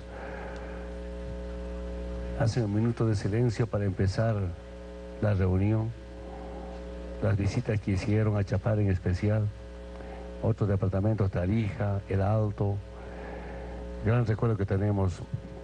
Y por eso, hermano Maduro, nuestra solidaridad por todas las agresiones, provocaciones que vienen del imperio, así como todos los presidentes soportan agresiones económicas en algunos, militares como Venezuela, amenazas de intervenciones. Sin embargo, gracias a la fuerza de nuestros pueblos, seguimos con nuestros procesos de liberación democrática. Por eso, hermano Maduro, bienvenido nuevamente, y compartir esta mañana con nuestros ministros trabajos para seguir atendiendo temas sociales al pueblo de Bolivia, a Venezuela, y repito nuevamente, trabajando por toda América Latina y el Caribe. Muchas gracias, hermano Maduro.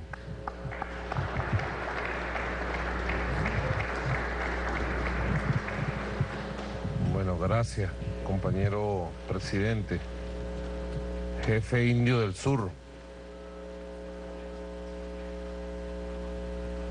hermano Evo, del cual aprendemos tanto durante todas estas jornadas de lucha. Tuvimos reunidos casi 2 horas de trabajo con ambas delegaciones, nuestros ministros, ministras, y en primer lugar quiero ratificar las felicitaciones al presidente Evo Morales, a todo su equipo de trabajo, a todos los movimientos sociales de Bolivia por la extraordinaria cumbre mundial que han realizado durante los días 10, 11 y 12 de octubre acá en Cochabamba. Hemos estado revisando las tareas rumbo a la cumbre de París, que va a ser finales de noviembre y durante la primera quincena de diciembre. Y es muy importante incrementar la motivación y la conciencia de lo que se va a debatir y decidir en la cumbre de París. Es el futuro de este planeta. Ahí se va a decidir si el planeta va a seguir existiendo en las décadas y siglos futuros, o sencillamente el capitalismo le vamos a dejar que termine de asesinar nuestro planeta, nuestra tierra. Es muy importante las tareas que han surgido de la cumbre de los pueblos. Solo el pueblo salva al pueblo, solo los pueblos salvaremos el planeta. Nuestro llamado desde Cochabamba junto al compañero Evo Morales es al despertar de la conciencia de los movimientos sociales, de la opinión pública mundial, y que eso tenga efecto mundial, universal, y también tenga efecto de compromisos concretos en cada país. Hemos estado también revisando la cooperación bilateral Bolivia-Venezuela. Hemos hablado de un plan 2025, plan de 10 años, Bolivia-Venezuela, Venezuela-Bolivia, 2025, 200 años de Bolivia, para juntar todo lo que se está creando desde la Revolución Democrática Cultural de Bolivia, desde la Revolución Bolivariana, desde el concepto del socialismo comunal, del socialismo comunitario que ha surgido como alternativa aprobado por el Consejo de Seguridad de la ONU, y la tarea que se estableció es un proceso político que implique a todo el espectro de las fuerzas políticas de Siria, desde el gobierno hasta la oposición, para acordar la base del consentimiento mutuo. земле в отношении антитеррористических действий.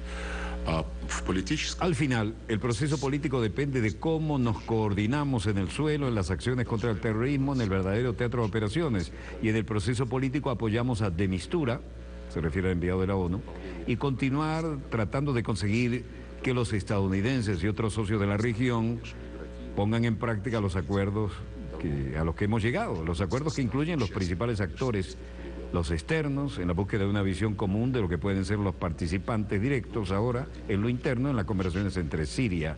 Мы удовлетворены тем, что по линии военных ведомств России и США удалось выработать такой механизм, позволяющий избегать непреднамеренных. Necesitamos coordinar nuestros pasos, estamos satisfechos de que nos las arreglamos para encontrar un mecanismo que nos permita evitar incidentes no deseados entre las autoridades militares de Rusia y de Estados Unidos. Pero estamos decepcionados de que nuestros colegas estadounidenses, al menos por ahora, no parecen dar el siguiente paso y comenzar realmente a coordinar los esfuerzos de todos los que participan en la lucha contra el terrorismo en territorio sirio. ¿A dónde nos va a llevar todo esto y dónde va a terminar? Ojalá todas estas armas sigan la misma ruta que los camiones de Toyota que los estadounidenses suministraron a la oposición, pero que ahora son impulsados por el Estado Islámico que los copó. Este es un tema muy serio. Y aquí, Sergei Lavrov, aquí es un evidente acto de terrorismo. Pero además, hay que tener en cuenta una cosa. ¿Notaron ustedes que en todas las imágenes aparecen camiones último modelo de Toyota? ¿De dónde salieron? En manos de los terroristas que quieren tomar al gobierno. Todos último modelo. ¿De dónde vienen esos todoterrenos? Que tienen uso militar también. Muchos interrogantes en el aire y ahora estamos en cooperación con las autoridades sirias que buscan encontrar a los culpables de los últimos tiroteos, dijo Lavrov cerrando la rueda de prensa. Luego se reunió con De Mistura, ¿no? Y el enviado especial. Y desde luego el enviado especial Stefan De Mistura dio lugar a otras declaraciones en esta bilateral.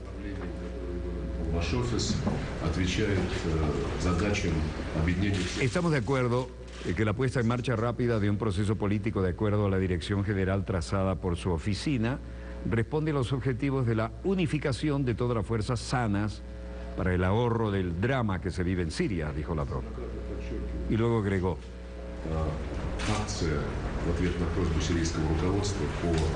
hemos subrayado muchas veces que nuestras acciones después de la petición de las autoridades sirias para aumentar la eficacia de la lucha contra los terroristas en Siria no significa enterrar en el olvido la necesidad de un proceso político. Por el contrario, tomamos nota de la creciente importancia de apoyar estos esfuerzos. A todo esto, el enviado especial de la ONU, Stefan De Mistura, respondió: Conclusion, I'm looking forward to see the Russian military intervention and have been definitely a new factor. La intervención militar de Rusia ha sido sin duda un factor nuevo y sin duda ha cambiado la dinámica de toda la situación. Tenemos que tomar eso en cuenta y para asegurarnos de que al mismo tiempo no olvidamos el hecho de que no hay una solución militar a este conflicto. Y creo que eso es lo que usted está diciendo y vamos a discutir los detalles. En suma, Lavrov y De Mistura tratan de impulsar un proceso de arreglo político en Siria, mientras a través de terceros algunas grandes potencias quieren incendiar el escenario, ¿no? El imponente edificio del Ministerio de Relaciones Exteriores de la Federación de Rusia, de la época soviética, por supuesto, esa arquitectura, en Moscú.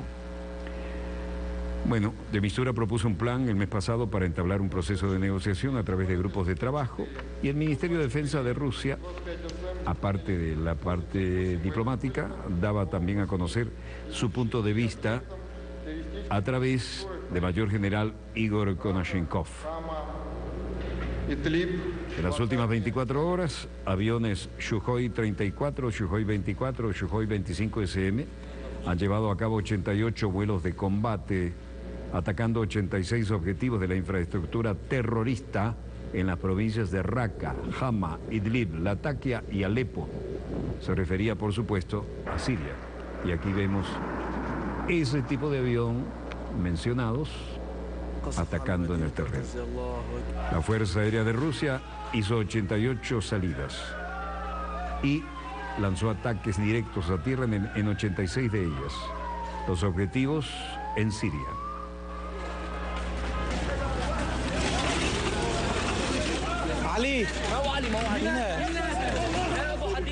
Las fuerzas leales al presidente sirio Bashar al-Assad tienen en los últimos días el territorio cercano al corazón de la línea costera del gobierno en Occidente, gracias a la intervención de Rusia, recapturando estas posiciones y revirtiendo los avances rebeldes hechos a principios de este año. Moscú dice que sus objetivos de la campaña aérea es solo el Estado Islámico. La mayoría de los ataques han afectado al grupo de insurgentes rivales que luchan contra Assad, algunos de los cuales son apoyados por Estados Unidos, algunos no. Para la mayoría de los observadores, todos son apoyados por Estados Unidos, que pretenden tumbar a Assad y modificar el mapa del Medio Oriente para los intereses de algunos de sus privilegiados aliados. Rusia comenzó su campaña aérea el 30 de septiembre, armando una coalición liderada por Estados Unidos, que está llevando a cabo sus propios ataques aéreos contra el Estado Islámico en Siria e Irak. Los resultados en tierra son dramáticos.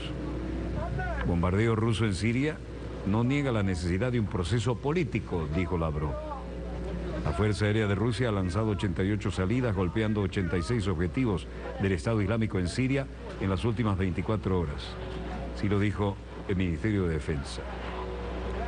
Y en Alepo, Siria, donde estamos viendo los acontecimientos en pleno desarrollo, los ataques aéreos golpearon Alepo, los ataques aéreos de Rusia, un pueblo en las afueras de la ciudad de Alepo, gravemente dañado por los ataques aéreos llevados a cabo por las fuerzas aéreas rusas, en videos publicados supuestamente para mostrar estos efectos. Un video dice que es filmado en la ciudad de Dared Hazeh. Parecía mostrar los jets rusos volando y golpear un blanco que explotaba con grandes humaredas. Ese tipo de humo indica o yacimientos de petróleo o que atacaron verdaderos arsenales escondidos e identificados por inteligencia.